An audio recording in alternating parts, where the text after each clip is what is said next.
We had a couple of crossover games tonight in the two-state, including the Evans Knights opening their season and traveling across the Savannah to North Augusta. Evans first on the scoreboard, third and goal from the 4. Demekus Taylor keeps it himself on the option read. Evans takes the 6-0 lead. North Augusta responds, 1st and 10 on their own 28. The play action has everyone fooled. When the ball comes down, it's Kashun Johnson with the 72-yard touchdown reception. The Jackets up 7-6. Now, it's not often that we show field goal highlights, but Evans, Max Tyler hits one from 49 yards out. That's NFL distance. And Evans regains the lead 9-7. We jump to the end of the half. Darius Gibson takes the handoff, spins off tackle, and finds the end zone. That put up the Jackets 21-9. North Augusta wins 35-23. You are watching Football Friday Night. Football Friday Night is powered by McDonald's. I'm loving it. Your CSRA Chevy dealers. Chevrolet. Find new roads. Augusta Technical College. Your leader in cybersecurity programs. Great deals on furniture. The deals are here. The deals are now. Game time, boy. Jostens, Georgia Campus Services, celebrating moments that matter since 1897.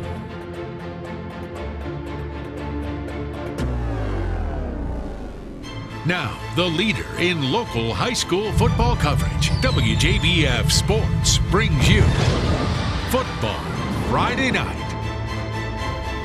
Welcome to Week 2 of Football Friday Night. I'm Nathan Palm with Zach Hughes. Many area teams began their seasons last Friday, but the rest of them getting their seasons started tonight. We will take you through all the highlights in the next 30 minutes, but first, a matchup of two teams playing in a game with historical significance. That's right. 50 years ago, Laney and Aquinas played at Richmond Academy Stadium in the first integrated football game between black and white players in Richmond County. 50 years later, Laney and Aquinas meet again, this time on the Irish's turf. At halftime, a special presentation by Mayor Hardy Davis saying August 25th will be known as Fighting Irish versus Wildcats Day. A handful of players from that 1967 game were in attendance. Just a really cool moment to recognize a significant game. Laney won that game 30-0 in 1967. Tonight, it was a little bit closer. Irish leading 10-6 late in the second quarter. George Welch delivers a shot on Wes McDonald. The Irish student section fired up over that one for good reason. Laney rebounds. On a 3rd and long, though, Mario Sumter airs it out for Dykes King. And look at him go, 50 yards before he gets tackled shortly after. 3rd down, just before half. Ethan Scott gets in the backfield, takes down Sumter, and the Irish win for the second straight year over Laney, 38-12 the final.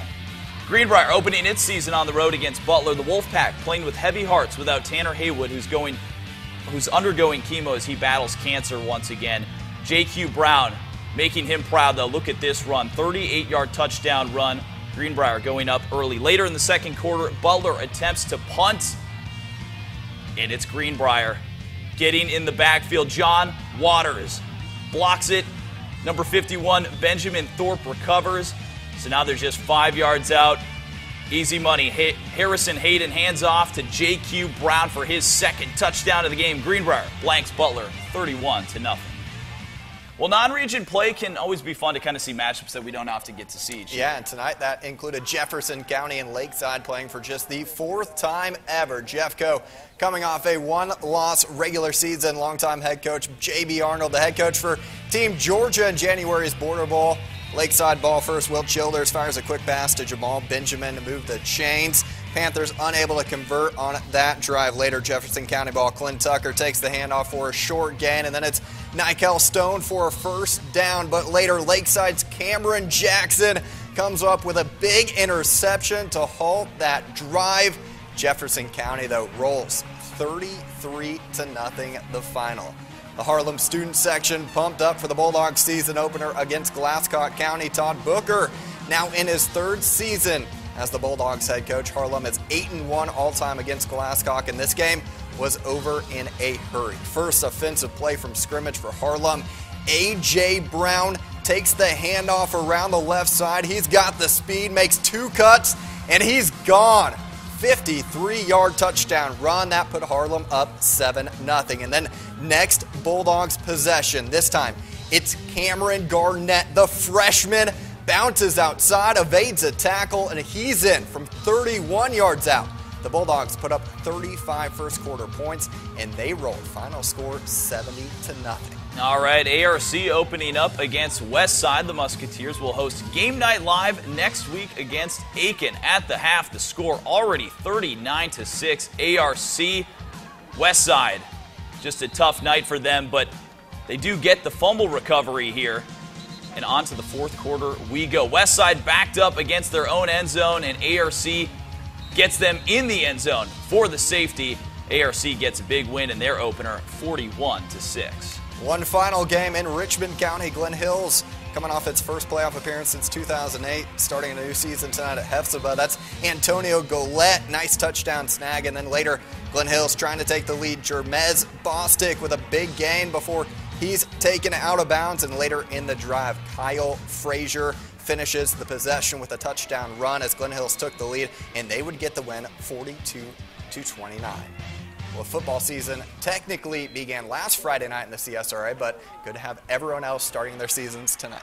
Yeah, that's right. We've got lots more to get to ourselves with Game Night Live highlights from Lincoln County and a stacked lineup of South Carolina games with several of the state's top-ranked teams when football Friday night returns.